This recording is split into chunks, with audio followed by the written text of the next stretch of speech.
ವಿಚಾರ ನಾವುಗಳು ನಮ್ಮ ಜಾತ್ಯತೀತ ಜನತಾ ದಳ ಮಾನ್ಯ ಮಂಜುಗೌಡ ನೇತೃತ್ವದಲ್ಲಿ ಮತ್ತು ಅನೇಕ ಜನಪರ ಸಂಘಟನೆಗಳು ಬಹಳ ವರ್ಷಗಳಿಂದ ಮಾಡಿದಂಥ ಹೋರಾಟದ ಪರವಾಗಿ ಅಂತಿಮವಾಗಿ ಆಲೂರು ಟೌನ್ನಲ್ಲಿ ರೈಲು ನಿಲುಗಡೆಯ ಆದೇಶ ಆಗಿತ್ತು.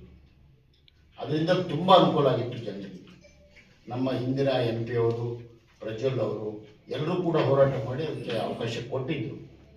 ಆದರೆ ಈಗ ಇದ್ದಕ್ಕಿದ್ದಾಗೆ ಆ ನಿಲುಗಡೆಯನ್ನು ರದ್ದುಪಡಿಸಿದ್ದಾರೆ. ಅಧಿಕಾರಿಗಳಿಗೆ ಕನಿಷ್ಠ ಸಾಮಾನ್ಯ ಜ್ಞಾನ ಇಲ್ಲ. ಅದೇನು ರಾಜಕೀಯ ಪ್ರೇರಿತನೋ ಯಾವ ಕಾರಣಕ್ಕೆ ನಿಲ್ಲಿಸಿದ್ದಾರೆ?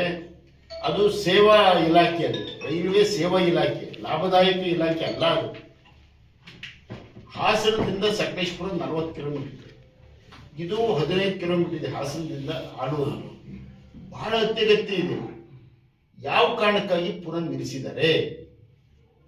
ಇದನ್ನ ರೈಲ್ವೆ ಇಲಾಖೆಯವರು ಪ್ರಜೆಗಳಿಗೆ, ಇಲ್ಲಿಯ ನಮ್ಮ ಆಲೂರಿನ ತಾಲೂಕಿನ ಜನಕ್ಕೆ ಇದಕ್ಕೆ ವಿವರಣೆ ಕೊಡಬೇಕು.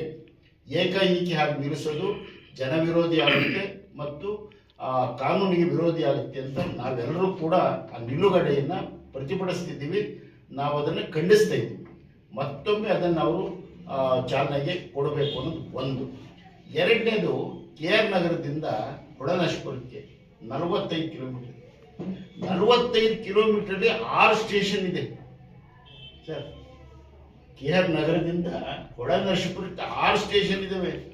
KR ನಗರ, ಅಕ್ಕಿಹೆಬ್ಬಾಳು, ಅರ್ಜುನಹಳ್ಳಿ, ಶವಣೂರು, ಹೊಳೆನರಸೀಪುರ, ಇನ್ನೊಂದು ಯಾವುದು ಮೊಸ್ಲ ಹೊಸಳ್ಳಿ ಅಲ್ಲ, ಹಿಂದಕ್ಕೆ ಹೇಳ್ತಿರ್ತಾರೆ. ಯಾಕೆ ಇದನ್ನ ಅಲ್ಲಿ ಅಪ್ಲೈ ಮಾಡ್ತಿಲ್ಲ? ಯಾಕೆ ತಾರತಮ್ಯ ಮಾಡ್ತಿದ್ದಾರೆ ರೈಲ್ವೆ ಇಲಾಖೆ? ಅದು ತಾಲೂಕ್ ಹೆಡ್ ಕ್ವಾರ್ಟರ್ಸ್, ನಮ್ದು ಆಲೂರು ತಾಲೂಕ್ ಹೆಡ್ ಕ್ವಾರ್ಟರ್ಸು, ಬೇರೆ ಏನಲ್ಲ. ಅಲ್ಲಿ KR ನಗರ ಬಿಟ್ಟರೆ ಯಾವುದು ತಾಲೂಕ್ ಹೆಡ್ ಕ್ವಾರ್ಟರ್ಸ್ ಅಲ್ಲ. ಅದಕ್ಕೆ ನಾವು ಒಂದು ಗಡುವು ಕೊಡ್ತಾ ಇದ್ದೀವಿ. ಮಾನ್ಯ HD ಕುಮಾರಸ್ವಾಮಿ ಅವರು, ನಮ್ಮ ಕೇಂದ್ರ ಸಚಿವರು, ನಮ್ಮ ಪಕ್ಷದ ನಾಯಕರು 23ನೇ ತಾರೀಕು ಸಕಲೇಶಪುರಕ್ಕೆ ಬರ್ತಾ ಇದ್ದಾರೆ. ಒಂದು ಕಾಫಿ